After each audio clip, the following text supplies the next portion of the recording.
On nous répète souvent que les monstres naissent dans l'ombre, qu'ils surgissent de nulle part pour hanter nos nuits. Mais la vérité est beaucoup plus dérangeante. Les monstres ne naissent pas, ils sont fabriqués. Avant d'être le tueur au costume de clown qui a terrifié toute l'Amérique et tué 33 jeunes hommes, John Wayne Gacy était un petit garçon, un enfant brisé, dont l'innocence a été méthodiquement détruite par la personne qui était censée le protéger.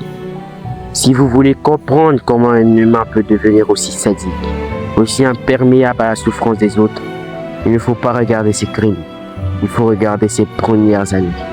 Installez-vous confortablement. Voici l'histoire de la fabrication d'un démon. L'enfer de la maison familiale. Tout commence le 17 mars 1942 à Chicago. John Wayne Gacy naît d'une famille d'origine ouvrière. Très vite, l'ambiance de la maison familiale devient toxique. Le chef de famille, John Stanley Gacy, est un vétéran de la Première Guerre mondiale. C'est un homme profondément aigri et alcoolique. Pour le petit John, chaque jour à la maison est une loterie macabre. Son père rentre ivre, s'emporte pour un détail, détruit les meubles et passe sa mère sous les yeux des enfants. La violence n'est pas un événement rare, c'est le décor quotidien de sa vie. Mais le jeune John commet une erreur impardonnable aux yeux de son père. Il naît fragile. On lui découvre une malformation cardiaque. Le sport, impossible pour lui. Les efforts physiques se soldent souvent par des évanouissements. Pour ce père tyrannique et obsédé par une vision ultra toxique de la masculinité, ce fils malade est une anomalie, une honte. Le père commence alors un travail de destruction psychologique acharné. Il l'insulte constamment le petit John. Il le traite de mauviette, de fillette, de bon à rien. Le petit John pourtant fait tout ce qu'il peut. Il range sa chambre, il essaie d'avoir de bonnes notes. Il mendie un regard, un sourire, une validation. Il veut juste que son père lui dise qu'il est fier de lui. En retour, il ne reçoit que du silence ou des coups de ceinturon d'une violence inouïe. C'est ici, dans ce rejet permanent, que la machine se dérègle. Le petit John intériorise une leçon terrible. Le monde est injuste, cruel et les gens faibles sont faits pour être écrasés. L'adolescence et les premiers corps étranges. En grandissant, John Wayne Gacy essaie de fuir cette maison maudite en se réfugiant à l'école. Mais là encore, la réalité le rattrape. À cause de ses problèmes de santé, il a du mal à s'intégrer. Il est perçu comme un garçon un peu étrange et solitaire. À l'âge de 11 ans, alors qu'il joue sur un terrain de jeu, il reçoit un coup de balançoire violent en plein visage. Un traumatisme crânien majeur qui va causer un caillot de sang dans son cerveau. Pendant des années, Gacy va souffrir de blackout, de perte de connaissance subite. Son père, fidèle à lui-même, l'accuse de simuler pour attirer l'attention. Cette absence totale d'empathie pousse le jeune John à s'enfermer dans un monde imaginaire.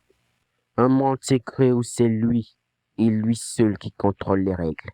À l'adolescence, Gacy commence à développer une double personnalité. D'un côté, il veut prouver au monde qu'il est fort.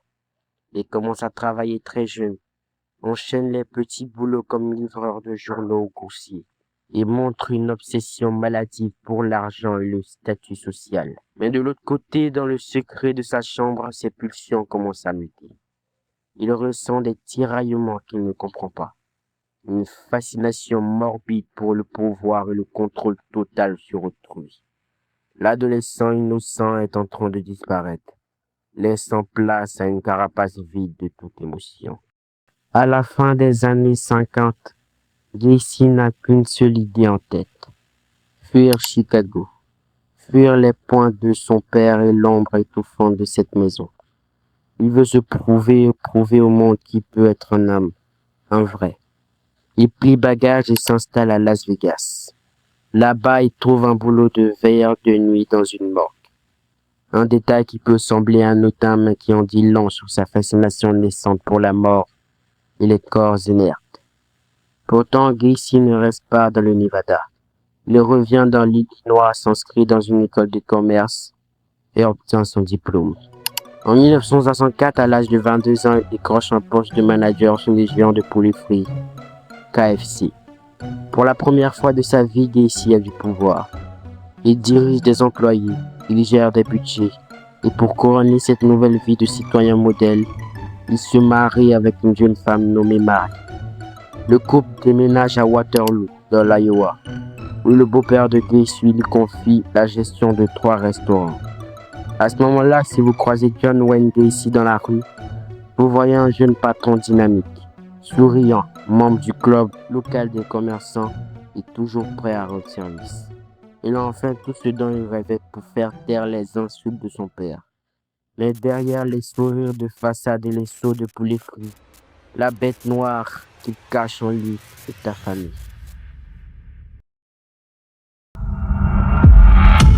Le premier séisme, l'affaire Waterloo. À Waterloo, Gacy commence à utiliser sa position de patron pour manipuler. Il recrute de jeunes adolescents pour travailler dans ses fast-foods. Pour ces jeunes issus de milieux modestes, Gacy est le boss cool. Il les invite chez lui, leur offre à boire et crée un climat de confiance totale. En 1968, le masque se fissure une première fois. Gacy invite un jeune homme employé de 15 ans chez lui sous un faux prétexte. Une fois les portes fermées, le gentil patron se transforme en utilisant la force et la manipulation. Il agresse sexuellement le jeune garçon. Gacy pense qu'il est intouchable, que son statut de notable va le protéger. Il se trompe. L'adolescent a le courage de parler à ses parents. Et une plainte est déposée. Gacy est arrêté. Au tribunal, c'est le choc pour la communauté. L'homme parfait cache-t-il un prédateur? Il est condamné à 10 ans de prison pour sodomie mineure et envoyé au pénitencier d'Anamosa. Son mariage explose. Sa femme demande le divorce et lui interdit de revoir ses enfants. Pour Gacy, c'est l'échec total. La prison aurait dû l'arrêter, mais en réalité, elle va affiner son mode opératoire. Condamné à 10 ans de prison, John Wayne Gacy va pourtant réussir le tour de force le plus incompréhensible de l'époque. Il ressort libre après seulement 18 mois pour bonne conduite. Le système vient de relâcher une bête affamée. En 1971, Gacy revient à Chicago. Il achète une maison au 8213 West Summer de la ville. Une petite maison de banlieue en briques, tout ce qu'il y a de plus banal. Retiens bien cette adresse. Elle va devenir l'épicentre du pire cauchemar de l'histoire criminelle américaine. Ayant retenu les leçons de son premier échec, de celle qui doit le devenir invisible. Il monte son entreprise de rénovation, PDM Contractors, pour trouver sa main-d'œuvre ici des adolescents vulnérables, des jeunes en rupture familiale ou à la recherche d'un job d'été. Il devient le boss idéal, celui qui paie bien, qui offre à boire après le chantier. Et c'est précisément à cette époque qu'il rejoint un club de clowns bénévoles et crée son alter ego, Pogo le clown. Le plan est machiavélique. Pendant qu'il fait rire les enfants malades dans les hôpitaux en costume coloré, les parents l'adorent, la police le respecte. Gacy a compris le secret ultime. Plus ton masque public est lumineux, plus l'ombre que tu caches derrière peut être noire. Le costume du clown n'est pas un hobby, c'est son meilleur bouclier. Le point de non-retour, le premier meurtre. Le 2 janvier 1972, c'est la date où tout bascule, où la bête sort définitivement de sa cage. Gacy croise la route de Timothy McCoy, 15 ans, qui attend un bus à la gare de Chicago. Gacy, avec son éternel sourire rassurant, lui propose de l'héberger pour la nuit. Le gamin accepte, pensant être tombé sur un bon samaritain. Mais au milieu de la nuit, le silence de la maison est brisé. Timothy se lève pour aller dans la cuisine. Gacy se réveille. Et là, dans sa tête, la machine s'enraye. Une paranoïa folle s'empare de lui. Il est persuadé que le jeune homme veut l'attaquer. Gacy se jette sur l'adolescent. Il ne voit plus un invité. Il voit une proie. Il le poignarde à mort. Le lendemain matin, le silence revient.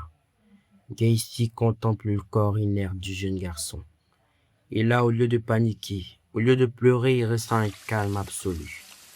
Une sensation de contrôle total qu'il n'avait jamais connue de toute sa vie. Il prend le corps du jeune Timothy, descend dans le vide sanitaire et l'enterre dans la terre battue. Timothy McCoy est la première victime. Le compteur est ouvert.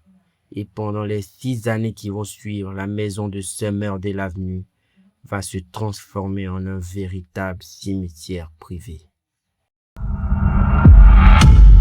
La disparition et le piège se referment.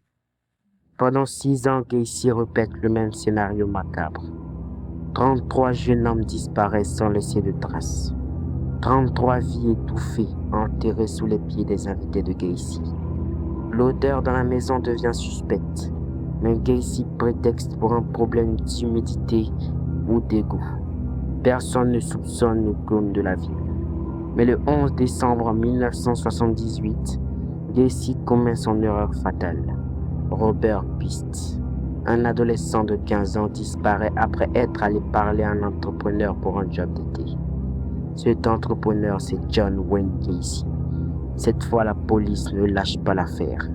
Il place Gacy sous surveillance 24 heures sur 24. Gacy, arrogant, joue avec les enquêteurs. Il les invite à boire du café chez lui, persuadé que son statut de notable le protège. Mais le 21 décembre, les policiers obtiennent enfin un mandat de perquisition. Ils entrent dans la maison et en inspectant le système de chauffage, l'un des détectives sent une odeur qu'il n'oubliera jamais. L'odeur de la mort. La maison de l'horreur et la fin du diable. Les policiers soulèvent les planches du salon et descendent dans le vide sanitaire. Ce qu'ils découvrent dépasse l'entendement. Les restes de 29 jeunes hommes sont entassés les uns sur les autres. 4 autres corps seront retrouvés dans la rivière voisine, là où Gacy les jetait quand son plancher affichait complet. Le procès de 1980 est l'un des plus suivis de l'histoire. Gacy tente de plaider la folie, mais sa froideur le trahit. Il est condamné à la peine de mort. En prison, il passera ses dernières années à peindre des tableaux de clowns, vendus à des collectionneurs morbides. Une ultime provocation de la part de l'homme qui voulait qu'on le regarde et qu'on l'admire. Le 10 mai 1994, John Wayne Gacy est exécuté par injection létale. Ses derniers mots, une insulte. Le petit garçon brisé et battu de Chicago a fini par s'éteindre. Mais le monstre qu'il avait créé, lui, est resté gravé dans l'histoire. Il a donné naissance au mythe du clown tueur, changea à jamais notre regard sur ceux qui se cachent derrière un masque.